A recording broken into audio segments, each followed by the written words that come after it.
the whole sort of creativity and learning new things, that's really one of the best ways to keep your brain young. And we want to be able to have awesome young brains as our body gets older.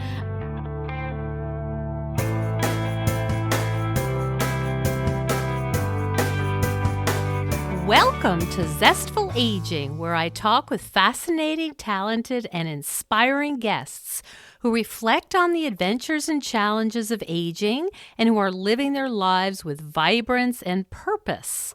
I'm your host, Nicole Christina, psychotherapist, writer, and fellow Zestful Ager. I want to invite you to my brand new free webinar, Zestful Aging. Here's how you do it. Many of my clients tell me that they're stretched too thin with too many demands upon them. They are just worn out. In my brand new webinar, I teach simple and sensible habits that will significantly improve your life now and help you age with vibrance and resilience. But it's important to start now. Don't wait until your body's distress signals go from a whisper to a scream. If you've followed me at all, you know I'm not about restrictive diets or boot camps. I believe life can be challenging enough. Let's appreciate our bodies and minds for the miraculous systems they are and take the time to take care of ourselves. Self-care pays big dividends now and in the future. And being well ourselves is the only way we can help those we love. And if you sign up now, I will send you my super Zestful Aging checklist, which I designed so you have clear guidelines right at your fingertips. The webinar is free. You can sign up at NicoleChristina.com. And as always, I appreciate your feedback. Well, I have my Jack Russell Terrier Sparky right beside me and my coffee in my hand. So let's begin. Today we have Zannat Reza, who's a registered dietitian and a regular on Canadian TV and media, and she helps people thrive through the 5 pillars of health: eat, move, breathe, explore, and create. She calls herself a foodie and a food storyteller. Zannat's also interested in influencing policy in the direction of better health for all citizens. She co-commissioned a survey on healthy aging in Canada and wants to use that data as a call to action for government and all interested parties. Welcome, Zannat. Thanks so much, Nicole, for having me on your show. Yeah, there's so many things to talk about here, but I would love to start with being a food storyteller. Can you define that for us? Yeah, for sure. So I would call myself a food and health storyteller, which basically means communications. That's totally my wheelhouse, my passion. And so I have a background in, public health. And I really love sort of psychology courses and marketing and communications courses. And when I graduated from my master's degree many, many years ago, I, went into working at a marketing communications agency, and I learned a ton about how does communications actually work and what's the most effective way of communicating? So what can we learn from big brands to do a fantastic job and use those principles to help promote health messages? And that's one of the things that I'm trying to, influence a little bit more, is to say, when we look at sort of public institutions, nonprofits, the way they craft their health messaging isn't always the most inspirational. And a lot of what I see is pushing facts, but really you can know all the facts, but unless you can connect on an emotional level, that's really where the real effective communications and health education comes in. So when I say I'm a storyteller, I'm really good at taking I'm actually what I would call a knowledge translator, which means taking the academic, scientific gobbledygook and translating that into simple, inspirational messages for everyday people so that they can live well. You use marketing for good. Exactly, right? Like you can use anything like technology, marketing, whatever for good or evil. And I'm a health professional, so I am using it for good. When did you start getting interested in health and healthy aging? Has this been a lifelong passion, or is this something that you found later in your adulthood? Well, in terms of the health front, I've always been interested in biology. So as a teenager, I used to love science and math, and really within science, biology was my jam. And, at one point, I dabbled with the idea of going into med school, but I realized that really was not a good fit for me. And so my career trajectory, which has been over the past 20 years, has not been linear. It's been, okay, I started out studying biochemistry. And then I realized I really don't like these labs. And then I'm like, okay, what do? I love food and I love science. So let's go into, doing a master's in public health and focusing in on nutrition, right? So it's kind of been like when you look back, as Steve Jobs says, you look back and you can connect the dots. But when you're on this journey, you're kind of going with the flow. Like, okay, where's the next opportunity leading me? What's next? Yeah, Right. what's next? And so, when you're young, when I was in my 20s, what's next and not knowing what's next was rather fearful. Now that I'm in my, mid 40s, I'm just like, you can't predict what's going to be next. And it's rather exciting because you never know who you're going to meet, what opportunities are going to arise. You just have to focus on what is your purpose in life, and that will really help propel you along your journey.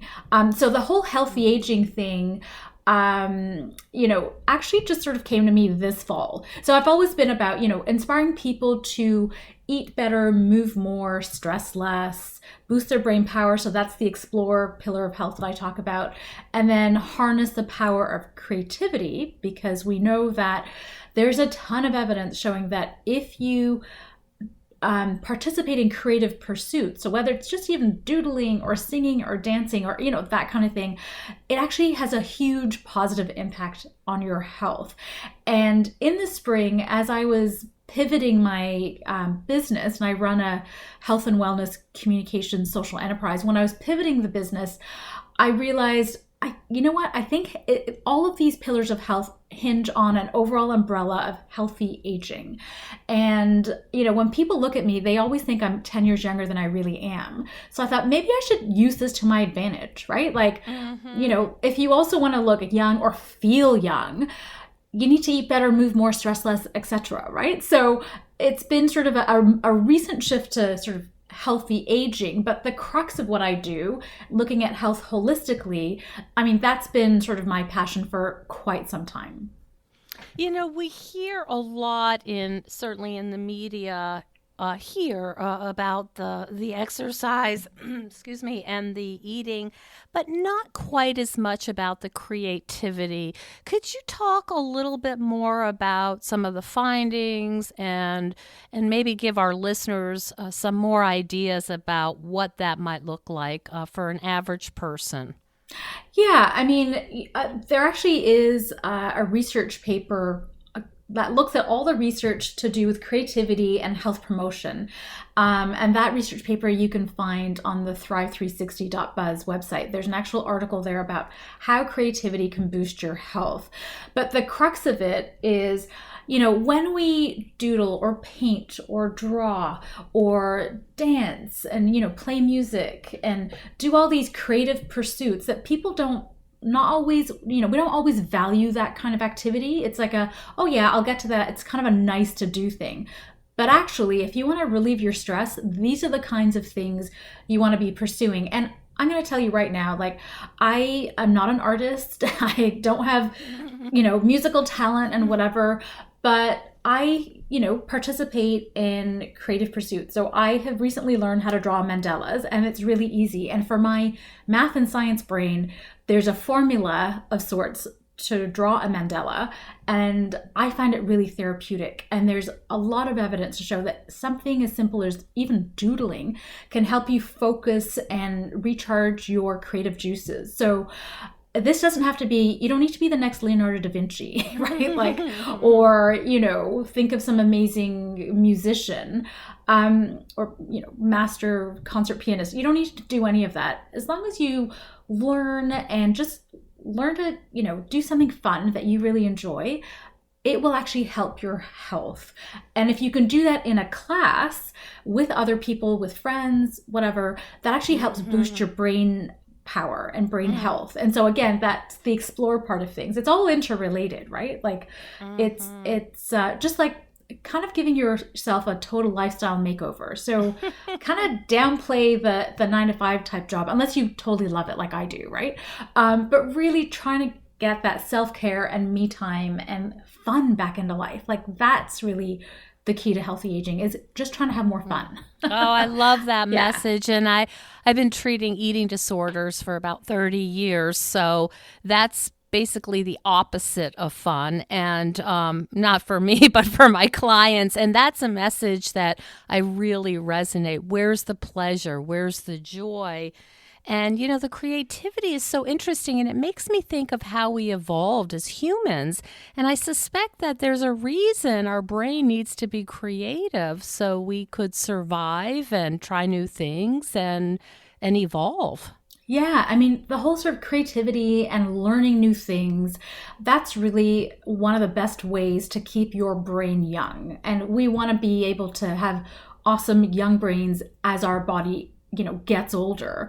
The other thing I wanted to share with you was, and I know, people are listening to this all over the world, but I can give you a Canadian perspective because I live in Canada, is I recently co-commissioned a survey of 1,000 Canadians over the age of 30. So I worked with an Ottawa research group called Abacus Data, and we talked to these 1,000 Canadians. We asked them, online survey to say, tell us a little bit about healthy aging. Like, let's get a pulse on what Canadians are thinking and what do they know about healthy aging. And this was fascinating. So what we learned is that most Canadians expect to live in their 80s. And when you look at life expectancy rates, that makes sense. So it's like early 80s for Canadians. And of the people surveyed, 76% of them said, hey, we are going to be fit and mobile as our peers. However, when you look at what they're doing to help them become fit and mobile in their 80s, there's a huge gap there. So we asked them, right, if you can grade yourselves now on how well you're eating, only 47% gave themselves an A or a B, right? So half the people are not eating very well. And then let's look at physical activity, right? Like just moving your body. Only just over a third of them gave themselves an A or a B, which means, over 60% are not moving their bodies as much as they really should be doing. And then sleep, right? Like there's been a lot of talk about the power of sleep, and, Arianna Huffington's made it a sort of a cornerstone of her work right now. Only 21% of these people surveyed gave themselves an A for sleep. So if you want to regenerate your body and be in top shape to tackle, life, you need to get enough sleep. And only 21% said they are sleeping enough. So right now, people are not doing so well, at least the 1,000 people that we surveyed here in Canada. And, as a nutritionist, accidental dietitian, whatever you want to call me, what I found interesting is only 43% of people said that eating more fruits and vegetables would improve their lives as they got older. And in my mind, I thought, we're not getting the message out there. Like in the There's eating, a gap. There's a huge gap. So the most powerful thing you can do in terms of eating, if there's only one thing that you do, is to eat more fruits and vegetables. That is it. You know what I mean? Like that is it. So when I talk about simplifying messages, what I like to say is, look, visually speaking, if you look at your meal or your snack, if half of that is a fruit and vegetable, you're on the right track. Don't worry about calories and fat grams. And I think there's just so much confusion and nonsense messaging out there. And you really do not need a PhD in nutrition to eat well. So, if the one takeaway message from this whole podcast is eat more fruits and vegetables, period. I don't care if you're eating a steak with it or fried chicken, whatever. If half your plate is fruits and vegetables, that's great. Just work on that. And if once you've accomplished that, right, then you can move on to other things. I love what you're saying about this sort of nonsense, I don't know if it's information, but I think Facebook is really sort of churning that out, where you're going to have a juice fast and then you're going to have kale smoothies 3 times a day. And it's really unsustainable. Oh, I know. You know what? It is just beyond ridiculous, right? And it's, obviously not just Facebook. It's any kind of media that you're consuming. It's the latest, greatest miracle diet, right? And I guess from a health professional perspective, as a dietitian, I would say the idea of a diet is actually problematic. First of all, I hate the word diet because going on a diet means at some point you are coming off that diet, right?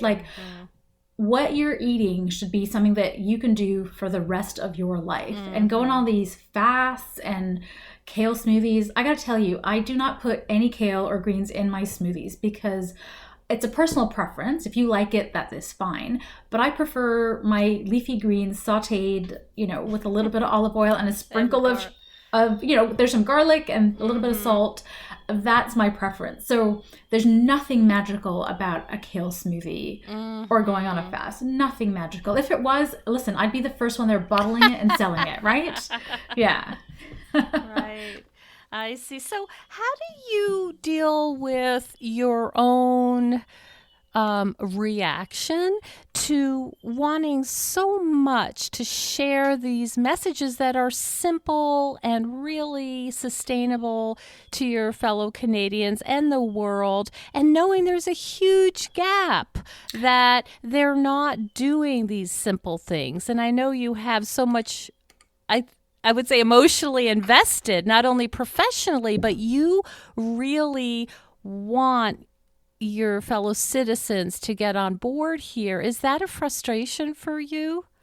I don't, I want to spin it in a positive way, which is I see it as a challenge, and this is my purpose in life. So yeah, it's a professional thing, but it's also personal in the sense that I find it really rewarding to help when I help people. So if I dish out advice and that makes a difference in one person's world, I think that is amazing, right? So, I'm not Superwoman, but I feel like my superpower is simplifying all that noise that's out there and all the latest, greatest research. It's like, no, it is simple. And let me help people find ways to fit it into their lives. Because as one size does not fit all. You can't just give blanket advice to people and expect them to run off and implement it in their lives. So in terms of, moving forward, one of the things that I'm really passionate about is influencing policy. And in Canada, the Trudeau government has done a fantastic job in actually announcing a new ministry. They're calling it the Ministry of Seniors. If I could chat with the person who named that, I would say, how about calling it the Ministry of Older Persons, right? Calling it, no one wants to be called a senior, I don't think. I know my mom unless you're in doesn't. high school. Yeah, that's right. Yeah, I guess so, hey? So what I would say is, this is fantastic. We have a Ministry of Seniors in Canada. Brilliant. And now, let's work with other ministries like the Ministry of Health and, even agriculture and science and innovation. And one of the things, especially on the health front, that I'd like to see more of is more money being spent on health promotion and disease prevention. So in other words, right now in Canada, we are spending $242 billion on health and healthcare. So that's the total budget. And of that $242 billion, only a paltry $13.3 billion is for public health, health promotion, any sort of prevention, lifestyle activities. right? Like, do the math. If you want to keep people out of hospitals and out of doctors' offices and help them thrive at any age, I think common sense would tell me to put more money towards health promotion and disease prevention. And, you and I were at the Global Conference on Aging. And when I suggested health promotion as a huge strategy that needs more funding, I can't remember who it was who said, but they said, well, health education and health promotion is really difficult. And I was like, you're right, it's difficult, but it's not impossible because, what are you saying? The people like me who do communications and health communications and education, we should just quit our jobs because it's difficult? It's like, no, right? Like, let's all kind of work together, have a unified approach to helping people live better. And just, I guess what I would say is to government and other policymakers is to just tip the balance in that bucket of healthcare spending. So instead of 13.3 billion, I don't know, maybe splurge and put like 50 billion, right? Like, I'm just saying, these are just numbers that I'm just making up. Obviously, they need to be more, informed. But I think we're just looking at aging and healthy aging in a way that I don't know if we're going to accomplish what we want to accomplish without, if you keep doing the same things over and over again, you cannot expect a different result, is all I'm saying. And we know there's a huge strain on the healthcare system here in Canada, and I'm sure in countries around the world. And especially as people get older, it's going to strain the system even more. And unless we're smart about how we're spending that money and how we're inspiring people to live healthier. So if you were the captain of ministry for seniors, what would be top on your agenda in terms of prevention? What would you like to see focused on?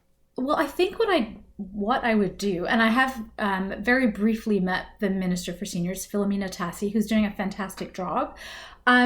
I think what I would do if I'm focusing on the health promotion side of things is to sit down and bring like-minded people together on a round table to say, listen, this is the challenge, and how can we all work together to address this challenge? Because one of the things that I'm seeing in Canada, and I'm sure in other countries as well, is, when you look at, say, the Heart and Stroke Foundation or Canadian Cancer and all these NGOs and various government entities, basically they're pumping out the same kind of messaging, but it's not unified, right? So isn't it better if we pool our resources and had like one huge campaign that's sustained, multi-platform, multi-year, this, that, and the other, you know what I mean? Like, as opposed to everyone running off and saying, hey, eat this way for cancer prevention, or hey, eat this way for heart health. It's the same stuff, right? It's the same kind of messaging. So can we just pool those resources and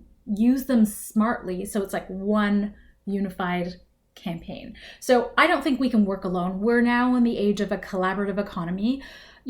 More people that work together will create a more powerful effect. And so if I was the minister, and really I have no interest in being the minister, but if I could advise the minister or people who are in that healthy aging sphere, is to say, let's all sit down and have a conversation and pool our resources. So, people have different strengths, different groups have different strengths. Let's bring that all together and build something fantastic. Coherent. Something coherent. Now, yes. Is it another problem in your country access to fresh vegetables and fruits, or is not so much a problem for you? Well, you know what? Definitely in our northern communities, access to fresh fruits and vegetables, that's a huge, huge issue. I've heard from colleagues and friends and family who've been to, northern parts of Canada. So we're talking the territories. And you will get a head of lettuce that is $13 or even $20, right? Whereas we are so lucky in the city. I live in Toronto, and you can get a head of lettuce for $1.99, right? So when you've got a limited household food budget, you're going to double think about buying that lettuce, or even a bag of carrots, right? Which really should be so affordable, but it's an issue. But I think this is an opportunity for innovation, and there are really awesome food innovations that are happening. And I'll give you an example. I ran across this new entity. It's a vertical farm. So it's kind of like a greenhouse, but doesn't run the same way as a greenhouse. It's a vertical farm. It's called, the company's called True Leaf, and they're out of Nova Scotia. And I heard their CEO, Greg Kerwin, talk, and I think this is the food production of the future, like especially in terms of growing leafy greens. And he is also about, let's help feed people more of these leafy vegetables, right? Mm-hmm. Which makes a ton of sense. So you could take something like this vertical farm, take it up to the north, and then you would have access to fresh fruits and vegetables. I mean, right now it's the vegetables, but there are definitely, there's innovations out there. And I'm working to build a project to help highlight some of this so that, let's all start working together a little bit more. Like, I know there's efforts in doing that, but, let's get that message out there. Let's pool our resources and work together. It sounds like there's so many places that you might intervene to, to help the health of your fellow Canadians. There's so many projects, and I can hear you like bubbling over with excitement.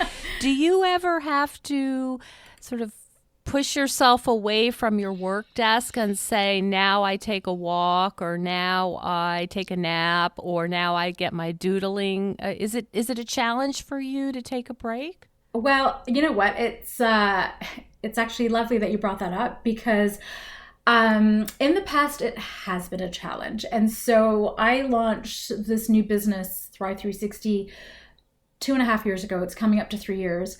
And I still have a lot of passion, but I had so much energy, and I like moving at warp speed, right? Like that is kind of my, oh my gosh, I have a great idea. Let's run with it. Yes. And not everyone runs or operates at warp speed, which I have since learned. But having said that, it was quite ironic that, I tell people to take it easy, stress less, la la la, whatever. I actually burnt out last September, and it didn't compute for me. I'm like, I don't understand why I have such low energy. Like I've lost my enthusiasm, and I really don't understand this, but I'm going to snap out of it any day I'm going to snap out of this. And as a health professional, sometimes we're the worst at taking our own advice. For sure. Right. And what I've learned is I may have superpowers, but I am not superwoman or superhuman.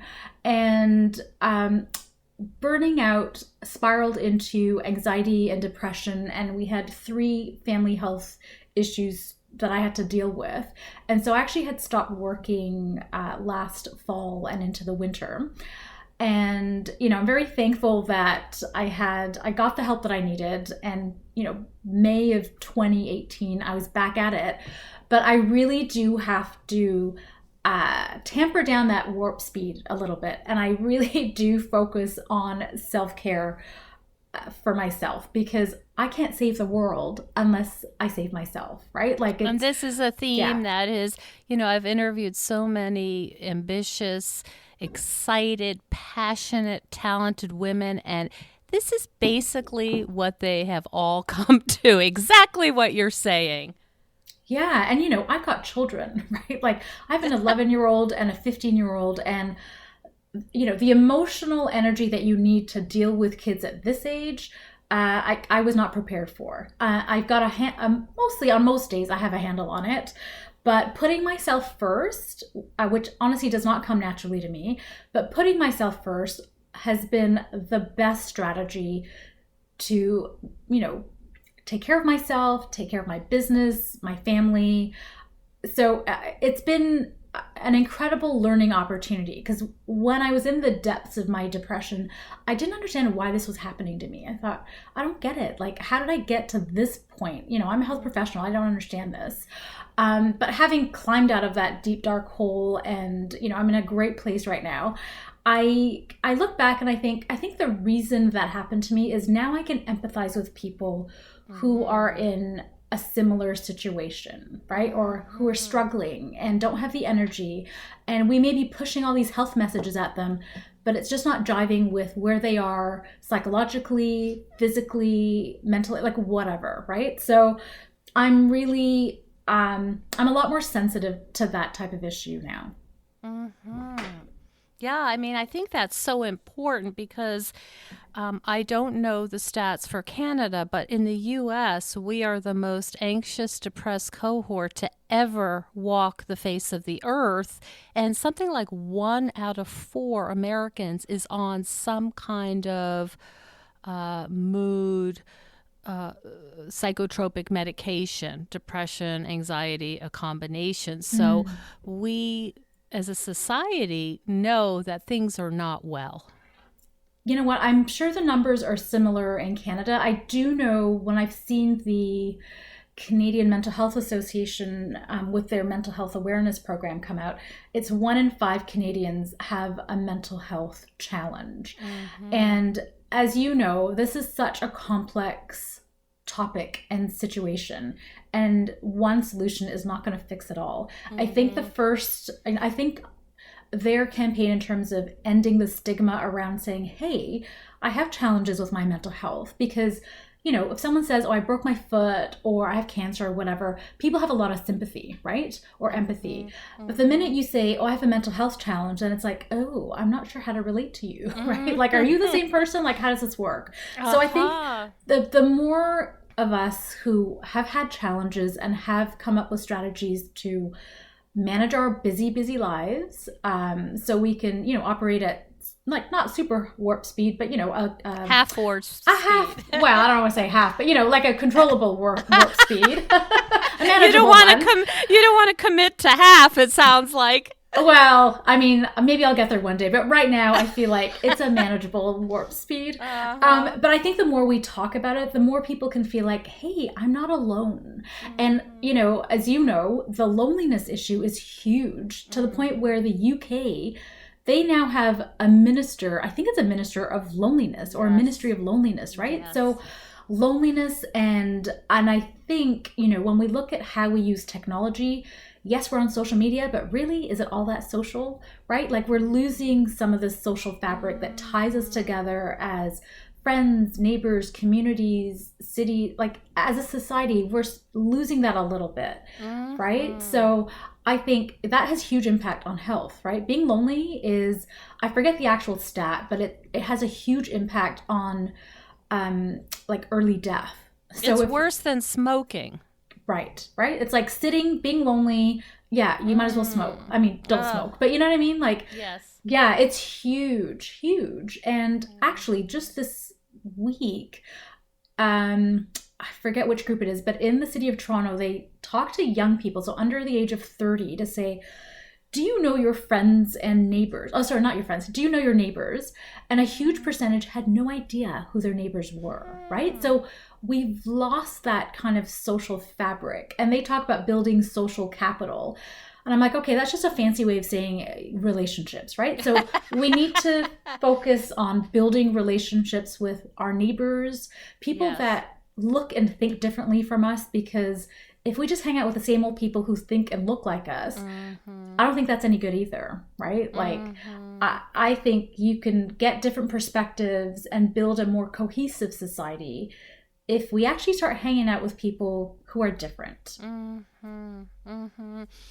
You're preaching to the converted. Everything I you're know. saying is like, I love your message. And I have a course called Simple and Sustainable Habits, because it's got to be usable. It's got to fit into a regular person's day with all of the challenges with work and family and getting something on the table that isn't from a drive-through and not sitting in front of the TV. I mean, there's just a lot of places to intervene to sort of notch things up Yeah. in the direction of better health. And it doesn't take, as I love your message, it doesn't take like a PhD or a major overhaul. Some of these things are tweaks. Some of them are putting the phone away while you're eating and not even on the table, because that's still distracting. Just little things to make,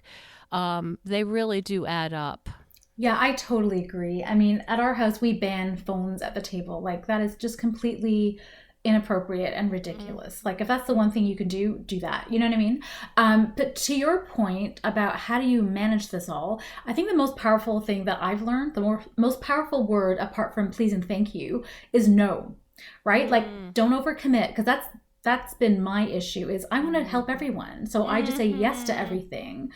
Well, not everything, but you know what I mean? Like, but I think saying no and setting up those boundaries is really going to help in terms of managing that stress and overwhelm and all that kind of thing. And again, you make an interesting point, which is, what are we eating, right? And I have to say, like when I look at some of the public health messages about, cook from scratch, and as much as I would love most people to channel their inner Nigella Lawson and cook from scratch, that's not reality for everybody. So how can we help people at whatever phase they're at to eat better? So yes, if you're the cook from scratch people, awesome. Here are some great ways to continue doing that and, making that better. But the reality is a lot of people grab and go, whether it's at, takeaway or at a grocery store. So how can we help those people make better choices? And I don't think a label is going to do it. It's not that. It has to be a lot more simple than that. And, when we look at the loss of food skills and people not knowing how to cook, if you're doing meal kits or taking out a lot or eating out at a restaurant, if that's kind of where you're at, well, how can we make that experience better and healthier, right? So as much as I'd love for everyone to cook from scratch, it's not going to happen. And I think it's a losing battle in a way. It's a setup. Yeah, I think. I mean, maybe we can get people to think about that a little bit, but I don't think we can just preach it and say, this is the way you got to be, because that creates stress. No one's going to be, a Martha Stewart overnight or a Nigella Lawson or an Ina Gartner. Like, I love these people, but it's like, to many people, this is kind of the inspiration, and that can create a lot of stress. Like, I'm not good enough because I don't cook from scratch. I'm not a good enough mother. Right. And I would just want to say, listen, you can be a great mom, but it's just, wherever you're at, let's just make it a little bit healthier. That's it. I love that. That's I mean, as a psychotherapist, you learn first and foremost, you go where your client is at. And I think, you're saying, listen, go where the citizen is at. And if they're doing takeout, you're not going to go from that to folding in egg whites. It's just not going to happen. Yeah. What's realistic? Let's start small, and let's not shame you in the process. Yeah, because I think there's a whole lot of judging that goes on, right? Like, it's like, oh, you're eating that, or oh, you're buying that. Really? Seriously? And, I think, I've definitely seen that, especially when I've hung around, I would say, in the food blogger world where everything looks photographed perfectly. And I'm like, that is not my life. Like, my life is far from picture perfect, far from it, right? So it's, but as a health professional and people who do health education, I would say, first, you got to connect with people where they are. If you just start preaching them facts and figures, you're going to lose people, because facts and figures don't nudge people into action. I mean, they do for a very tiny population, like people who are scared of stuff. But for most people, they need to be inspired in a positive way. Like, hey, let's make this, you and I, we're going to be a team. We're going to work together to help you get to whatever your goal is, right? So it needs to be more fun. that. It's fun, and it tastes good. Yes, exactly. Because without taste, what is there, right? Like, it's got to taste good. I don't care how good it is for you. It needs to taste good. And it has to be convenient, because we're all so busy. Yes. I once had a client who told me that she bought cases of Greek yogurt. And I don't know why, I just offhandedly said, oh, you must really like Greek yogurt. And she said, no, I hate it, but it's really good for you. See, and I don't know. I mean, I find that's a little sad. And I'll share with you one of my sort of foods that I don't eat, avocados. I'm probably the only dietitian who does not eat avocados, because I don't know, I get a weird reaction to them and they make me gag. And I don't care how many avocado toast pictures I see on Instagram. I am not eating avocados. But if you love avocados, eat that. I had a friend of mine say to me, oh my gosh, I really wish I loved the taste of kale. I'm like, listen, if you don't like kale, don't eat it. There are other leafy greens that you can be eating, because there's nothing super magical about kale. Yes, it's packed with a lot of good stuff, but seriously, you can get that from eating other foods, right? So let's just take the madness out of our food messaging here. I love that. I love that. Anything you'd like to leave? You've given us so many words of wisdom, but anything you'd like to leave our listeners with as we wind down? I think, just take a deep breath to start with. And, if you want to make a change in your life, and I'm not just saying this because I'm a dietitian, but the most powerful change you can make is what you eat, because we're all biological beings and our bodies are kind of our temple. So what we put inside is going to impact how productive we are, how we feel, like so many things. So if you want to make one change in your life in terms of health, look at what you're eating. And within that, the one change that I would recommend is to eat more fruits and vegetables. And I'm just going to leave it at that. I mean, it can get a lot more complex, but keep it simple and learn to say no. Oh, I love that. I love that. And where can people find out more about you and your message? Sure. People can follow me on Twitter and Instagram. My handles on both are at the Zannat Reza, and only because someone else has at Zannat Reza. I just thought, wow. So V as in vegetable? No, like THE, the. Oh. Yeah, the Zannat. Okay. Yeah. Or you could check out my website, thrive360.buzz. So BUZZ, buzz. Thrive 360, and that's the number 360. Yeah, that's right. 360.buzz. Okay, that sounds great.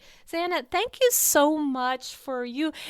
I'm listening to your message, but also this beautiful combination of, knowing the data, knowing the research, but also putting passion and personality behind it. So it's no pun intended, but more digestible, more fun, more accessible, and really helping people feel like, okay, it's not, the nutritionists and the rest of us. It's like we're all trying to prepare a healthy, tasty meal, and we're all, tired at the end of the day. We have, maybe if we still have kids in the house, got to do homework and all of that. But, you really kind of bring it to the people, and I really appreciate that about you. Thank you. And, thank you for this opportunity. It's been an incredible pleasure and, more importantly, fun. Thank you so much for joining us on Zestful Aging. If you like the podcast, please share with some of your friends. I love to hear from my listeners. Send me an email at NicoleChristina.com. And please consider becoming a patron of the show. You will get access to exclusive bonuses, and you will be part of the Zestful Aging community. Keep us going strong. Go to patreon.com/zestfulaging. See you next time for another episode of Zestful Aging.